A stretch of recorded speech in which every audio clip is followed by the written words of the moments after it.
क्या आपका बच्चा फ्यूचर के लिए रियली रेडी हो रहा है? ये सवाल आज सिर्फ स्टूडेंट्स का नहीं है।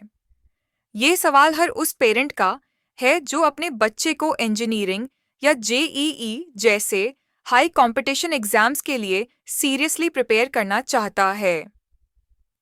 पिछले वीडियो में हमने बात की थी डॉक्टर बनने के रोड मैप की, और आज हम वही क्लैरिटी इंजीनियरिंग के लिए लेकर आए हैं।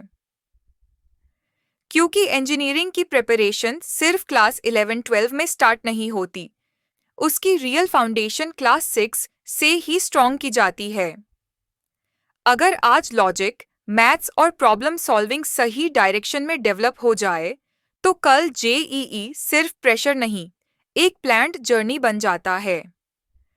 इस वीडियो में हम पेरेंट्स को बताएंगे क्लास 6 से क्लास 12 तक कौन सा सब्जेक्ट, कौन सी हैबिट और कौन सी प्रैक्टिस इंजीनियरिंग के सपने को रियलिटी बनाती है। और अगर आपको ये इन्फॉर्मेशन यूजफुल लगे तो लाइक, शेयर और सब्सक्राइब करना ना भूलें, क्योंकि हम ऐसे ही प्रोफेशनल करियर्स के लिए अपडेटेड, ऑनेस्ट गाइडेंस आप तक पहुंचाते रहेंगे। अब सवाल ये नहीं है कि बच्चा इंजीनियर बनना चाहता है या नहीं। असल सवाल ये है, क्या उसकी प्रिपरेशन सही एज में, सही डायरेक्शन में स्टार्ट हो रही है? क्योंकि इंजीनियरिंग सिर्फ मार्क्स का गेम नहीं होता, ये थिंकिंग, लॉजिक और प्रॉब्लम सॉल्विंग का टेस्ट होता है। और ये स्किल्स क्लास 11 या 12 में अचानक डेवलप नहीं होती, इसका बेस क्लास 6 से ही बनने लगता है। इसलिए आज के टाइम में स्मार्ट पेरेंट्स सिर्फ सिलेबस कवर करने पर फोकस नहीं करते, वो फाउंडेशन स्ट्रॉन्ग करते हैं। इस वीडियो में हम बात करेंगे क्लास 6 से क्लास 12 तक कौन से सब्जेक्ट्स सबसे ज़्यादा इंपॉर्टेंट हैं, कौन सी डेली हैबिट्स इंजीनियरिंग माइंडसेट बनाती हैं, और कौन सी प्रैक्टिस जेईई जैसे एग्जाम्स को प्रेशर नहीं प्रोसेस बना देती है। अगर आप चाहते हो कि आपका बच्चा सिर्फ रेस का हिस्सा ना बने, बल्कि कंपटीशन को समझे, तो ये वीडियो एंड तक ज़रूर देखिए। क्लास 6 से क्लास 8 ये सिर्फ स्कूल के क्लासेस नहीं होती, ये वो स्टेज होती है जहां या तो फ्यूचर स्ट्रॉन्ग बनता है या फिर गैप्स क्वाइटली क्रिएट हो जाते हैं। इस एज में फोकस सिर्फ मार्क्स या रट्टा नहीं होता, फोकस होता है सोचने पर, समझने पर और सही डिसीजन लेने पर। मैथ्स यहाँ सिर्फ कैलकुलेशन नहीं होती, ये लॉजिक सिखाती है। साइंस सिर्फ फैक्ट्स नहीं होता, ये क्यूरियोसिटी जगाता है। इंग्लिश सिर्फ लैंग्वेज नहीं होती, ये थिंकिंग को एक्सप्रेस करना सिखाती है। और जब बच्चा सब्जेक्ट्स को अलग अलग नहीं बल्कि मिक्स करके सोचना सीखता है, तभी डेवलप होता है रियल प्रॉब्लम सॉल्विंग माइंडसेट। आज के कंपेटिटिव एग्जाम्स सिर्फ एक सब्जेक्ट नहीं पूछते, वो पूछते हैं कितनी तेजी से आप रीड कर सकते हो, थिंक कर सकते हो और आंसर डिसाइड कर सकते हो। इसलिए स्मार्ट प्रिपरेशन का मतलब है short questions, mixed subjects, limited time और क्लियर थिंकिंग। इसी अप्रोच को फॉलो करता है क्विज जीनियस, जहां बच्चा मैथ्स, साइंस, इंग्लिश, एसएसटी को एक साथ प्रैक्टिस करता है, बिल्कुल वैसे ही जैसे फ्यूचर एग्जाम्स डिमांड करते हैं। और ये प्रैक्टिस इतनी सिंपल और इतनी अफोर्डेबल है कि एक पेरेंट सोचता है इससे सस्ता तो डेली एक स्नैक भी नहीं होता। लेकिन impact, daily thinking better, confidence stronger और फाउंडेशन फ्यूचर रेडी। इसलिए क्लास 6 से ही अगर प्रिपरेशन को स्मार्ट बना दिया जाए, तो क्लास 11-12 में प्रेशर नहीं, क्लैरिटी होती है। अगर फ्यूचर में इंजीनियरिंग का स्ट्रॉन्ग बेस बनाना है, तो क्लास 6 से ही 4 सब्जेक्ट्स को सही तरीके से पढ़ना जरूरी होता है। पहला, मैथमेटिक्स। क्लास 6 से 8 तक मैथ्स में फोकस होना चाहिए। नंबर सेंस, फ्रैक्शंस और रेशियोज, अलजेब्रा की बेसिक अंडरस्टैंडिंग, जियोमेट्री के कॉन्सेप्ट्स और डेटा इंटरप्रिटेशन पर। यहीं से डेवलप होता है पैटर्न रिकॉग्निशन और लॉजिकल सीक्वेंसिंग। और जो बच्चा क्लास 6-8 में मैथ्स को समझकर सॉल्व करता है, वो क्लास 11-12 में कैलकुलस या मैकेनिक्स से घबराता नहीं। दूसरा, साइंस। साइंस में फाउंडेशन बनती है ऑब्जर्वेशन से।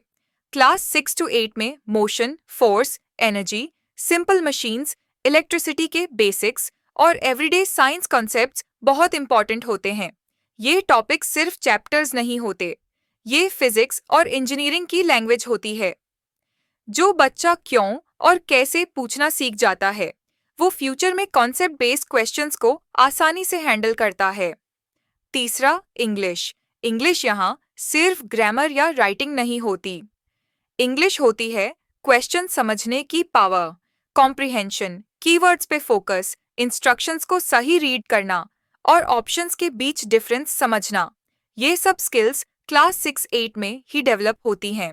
और जी जैसे एग्जाम्स में गलती अक्सर कॉन्सेप्ट की नहीं, क्वेश्चन को गलत समझने की होती है। चौथा, सोशल साइंस। एसएसटी को लोग अक्सर इग्नोर कर देते हैं, लेकिन यही सब्जेक्ट थिंकिंग को कनेक्ट करना सिखाता है। टाइमलाइन समझना, cause effect relation, comparison, data analysis और लॉजिकल कंक्लूजन्स, ये सब स्किल्स इंजीनियरिंग माइंडसेट का ही हिस्सा होती हैं। लेकिन सबसे इम्पॉर्टेंट बात यह है, आज के टाइम में इंजीनियरिंग के लिए प्रिपरेशन सब्जेक्ट्स को अलग अलग पढ़ने से नहीं होती। प्रिपरेशन होती है सब्जेक्ट्स को मिक्स करके शॉर्ट क्वेश्चंस के थ्रू लिमिटेड टाइम के अंदर रीड थिंक आंसर के प्रोसेस के साथ। जब बच्चा मैथ्स का लॉजिक, साइंस का कॉन्सेप्ट, इंग्लिश का कॉम्प्रिहेंशन और एसएसटी का एनालिटिकल थिंकिंग एक ही टेस्ट में अप्लाई करता है, तब डेवलप होता है रियल प्रॉब्लम सॉल्विंग माइंडसेट, जो फ्यूचर में जी टॉपर्स को एवरेज स्टूडेंट से अलग करता है। इसीलिए स्मार्ट पेरेंट्स और टीचर्स आज सिर्फ सिलेबस कंप्लीट नहीं करते, वो प्रिपरेशन को एग्जाम लाइक बना देते हैं, सिंपल, शॉर्ट और थिंकिंग बेस्ड। और जब ये अप्रोच डेली हैबिट बन जाती है, तो फ्यूचर के कम्पिटिटिव एग्जाम्स प्रेशर नहीं लगते, प्रोसेस लगते हैं। अब एक बहुत इंपॉर्टेंट बात, टॉपर बनने के लिए रोज घंटों पढ़ना जरूरी नहीं होता। जरूरी होता है रोज सही तरीके से पढ़ना, सिर्फ 10 से 15 मिनट का फोकस्ड प्रैक्टिस, जहां बच्चा क्वेश्चन को पढ़े, समझे और फिर आंसर डिसाइड करे। ये हैबिट स्लोली फास्ट थिंकिंग में बदल जाती है, जब रोज शॉर्ट क्वेश्चंस, मिक्स्ड सब्जेक्ट्स और लिमिटेड टाइम के साथ प्रैक्टिस होती है, तो ब्रेन प्रेशर में भी क्लियर सोचना सीख जाता है। इसी तरह एवरेज स्टूडेंट्स कॉन्फिडेंट बनते हैं और कॉन्फिडेंट स्टूडेंट्स फ्यूचर टॉपर्स। और ये सब तब पॉसिबल होता है जब प्रिपरेशन हैवी बुक्स से नहीं, बल्कि स्मार्ट टेस्ट्स और डेली थिंकिंग से होती है। अगर आपको ये अप्रोच समझ आ रही है, तो इस वीडियो को लाइक ज़रूर कीजिए और शेयर कीजिए उन पेरेंट्स और टीचर्स के साथ जो अपने बच्चों का फ्यूचर स्ट्रॉन्ग बनाना चाहते हैं। और कमेंट में बताइए, आपके हिसाब से क्लास 6 से ही डेली प्रैक्टिस कितनी इंपॉर्टेंट है। ऐसे ही एजुकेशन और करियर से जुड़े ऑनेस्ट गाइडेंस के लिए चैनल को सब्सक्राइब करना ना भूलें, क्योंकि यहाँ पढ़ाई सिर्फ सिलेबस नहीं होती, यहाँ थिंकिंग डेवलप होती है। क्लास 9 और क्लास 10, ये 2 साल एकेडमिकली बहुत इंपॉर्टेंट होते हैं, लेकिन यहीं पर मैक्सिमम पेरेंट्स अननोइंगली गलती कर देते हैं। पहली गलती, सिर्फ मार्क्स पर फोकस। इस स्टेज पर पेरेंट्स रिजल्ट देखते हैं, लेकिन प्रोसेस नहीं। जब फोकस सिर्फ परसेंटेज पर होता है, तो बच्चा समझने के बजाय रट्टा लगाना शुरू कर देता है। दूसरी गलती, प्रेशर, कंपैरिजन, एक्सपेक्टेशंस और बार बार रिमाइंडर्स। इतना नहीं आया, उसके इतने आए थे। इस प्रेशर में बच्चा पढ़ना नहीं छोड़ता, सोचना छोड़ देता है। तीसरी गलती, फाउंडेशन को इग्नोर करना। क्लास 9-10 को लोग फाइनल डेस्टिनेशन समझ लेते हैं, जबकि ये क्लास 11-12 का एंट्री गेट होता है। अगर यहीं पर लॉजिक, कॉन्सेप्ट क्लैरिटी और थिंकिंग स्ट्रांग नहीं हुई, तो आगे जाकर कंपटीशन बहुत हैवी लगता है। और सबसे बड़ी गलती, सब्जेक्ट्स को अलग अलग पढ़ना। रियल एग्जाम्स कभी भी एक ही सब्जेक्ट में नहीं आते, वहाँ मिक्स थिंकिंग चाहिए होती है। इसलिए ज़रूरी है कि क्लास 9-10 में मार्क्स के साथ साथ थिंकिंग, टाइम हैंडलिंग और प्रॉब्लम सॉल्विंग पर भी फोकस किया जाए। जब पेरेंट्स प्रेशर कम कर देते हैं और प्रोसेस पर भरोसा करते हैं, तब बच्चा सिर्फ स्कोर नहीं करता, वो फ्यूचर के लिए रेडी होता है। क्लास 11 और क्लास 12 ये सिर्फ 2 एकेडमिक ईयर्स नहीं होते। ये वो साल होते हैं जहां पेरेंट्स सिर्फ पैसे नहीं लगाते, अपनी मेहनत, अपनी कुर्बानी और अपनी उम्मीदें दांव पर लगा देते हैं। लाखों रुपए की कोचिंग, बुक्स, नोट्स, टेस्ट्स, सब इस उम्मीद में कि एक दिन इंजीनियरिंग कॉलेज का एडमिशन लेटर घर आए। और जब यह उम्मीद एक सक्सेस में बदल जाती है, जब बच्चा इंजीनियरिंग में एडमिशन ले लेता है, तो सिर्फ एक स्टूडेंट नहीं जीतता, पूरा घर जीत जाता है। लेकिन कभी-कभी इतनी तैयारी के बाद भी जब सीट नहीं मिलती, तो अफसोस सिर्फ रिजल्ट का नहीं होता। अफसोस होता है कहाँ हमने कहीं गलती तो नहीं कर दी।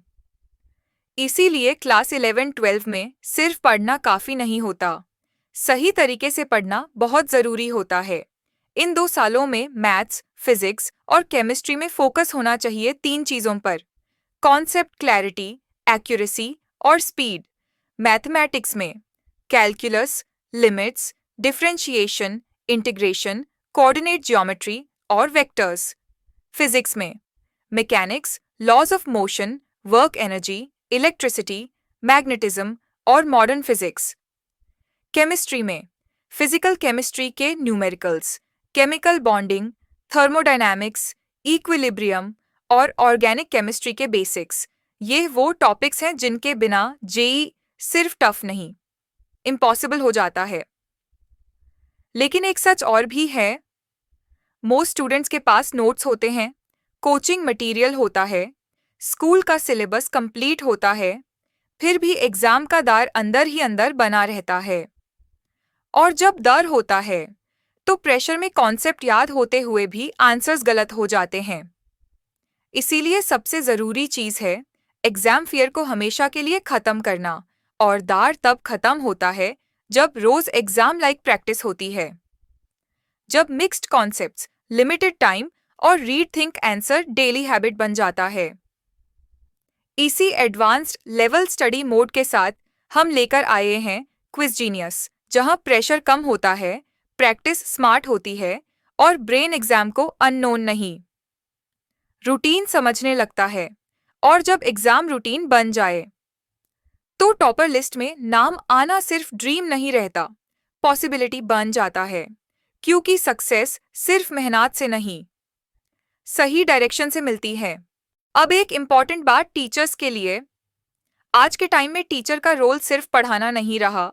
टीचर का रोल ये है स्टूडेंट को सोचना सिखाना, और टीचर्स ये बात पेरेंट्स से भी ज़्यादा समझते हैं। क्लासरूम में कॉन्सेप्ट समझा दिया जाता है, नोट्स लिखवा दिए जाते हैं, होमवर्क भी हो जाता है। लेकिन टीचर ये भी जानते हैं, रियल प्रॉब्लम तब शुरू होती है जब स्टूडेंट कॉन्सेप्ट को इंडिपेंडेंटली अप्लाई नहीं कर पाता। और कम्पिटिटिव एग्जाम्स में सिर्फ याद की हुई चीज़ काम नहीं आती, वहाँ एप्लीकेशन, एक्यूरेसी और टाइम मैनेजमेंट टेस्ट होता है। इसीलिए इफेक्टिव टीचिंग का नेक्स्ट स्टेप होता है practice design, short questions, mixed concepts, limited time और इंस्टेंट सेल्फ एवेल्युएशन। ये अप्रोच स्टूडेंट्स को स्पून फीड नहीं करती, ये उन्हें थिंकिंग रेडी बनाती है। टीचर के लिए सबसे इम्पॉर्टेंट चीज़ होती है स्टूडेंट का प्रोग्रेस विजिबल हो। जब स्टूडेंट रोज़ थोड़ा प्रैक्टिस करता है, रोज़ सेल्फ करेक्ट करता है और अपनी स्पीड और एक्यूरेसी इंप्रूव होती देखता है, तो टीचर को एक्स्ट्रा प्रेशर देने की ज़रूरत नहीं पड़ती। इस तरह का प्रैक्टिस मोड क्लासरूम टीचिंग को रिप्लेस नहीं करता, बल्कि क्लासरूम लर्निंग को स्ट्रॉन्ग बनाता है। और जब टीचर ये देखता है कि बच्चा इंडिपेंडेंटली सोच रहा है, आंसर्स जस्टिफाई कर रहा है और एग्जाम सिचुएशंस में काम रह रहा है, तब टीचर को रेकमेंड करना पड़ता है, क्योंकि ये अप्रोच रिजल्ट के साथ साथ स्टूडेंट का माइंडसेट भी बिल्ड करती है। अगर आप यहाँ तक इस वीडियो के साथ बने रहे हैं, तो इसका मतलब सिर्फ एक है, आप अपने बच्चे के फ्यूचर को सीरियसली लेते हैं। और जब फ्यूचर इतना इम्पॉर्टेंट हो, तो डिसीजन भी सोच समझ कर लेना चाहिए। इसीलिए हम कह रहे हैं, अभी कोई कमिटमेंट की जरूरत नहीं, बस एक सिंपल स्टेप लीजिए। वेबसाइट पर जाइए, साइन अप कीजिए और जो फ्री प्रैक्टिस अवेलेबल है यूज खुद देखिए। कोई प्रेशर नहीं, कोई पेमेंट नहीं, कोई फोर्स नहीं, सिर्फ एक एक्सपीरियंस जहां आप देखेंगे बच्चा कैसे क्वेश्चंस को रीड करता है, कैसे सोचता है और कैसे आंसर डिसाइड करता है। हो सकता है यह वही मिसिंग लिंक हो जो पिछले सालों से आप ढूंढ रहे थे। और अगर आपको लगे कि यह अप्रोच आपके बच्चे के लिए सही है, तब डिसीजन आपका होगा, क्योंकि एजुकेशन में सबसे स्ट्रॉन्ग चॉइस वो होती है जो एक्सपीरियंस के बाद ली जाए। वेबसाइट का लिंक नीचे दिया गया है, एक बार देखिए। शायद यहीं से प्रेशर कम हो और क्लैरिटी शुरू हो जाए। वीडियो एंड करने से पहले एक छोटी सी रिक्वेस्ट, कमेंट में ज़रूर बताइए आपका बच्चा कौन सी क्लास में पढ़ रहा है और आपको 3 मिनट में 20 क्वेश्चंस वाला ये कॉन्सेप्ट कैसा लगा। आपका फीडबैक दूसरे पेरेंट्स और स्टूडेंट्स के लिए बहुत हेल्पफुल होगा।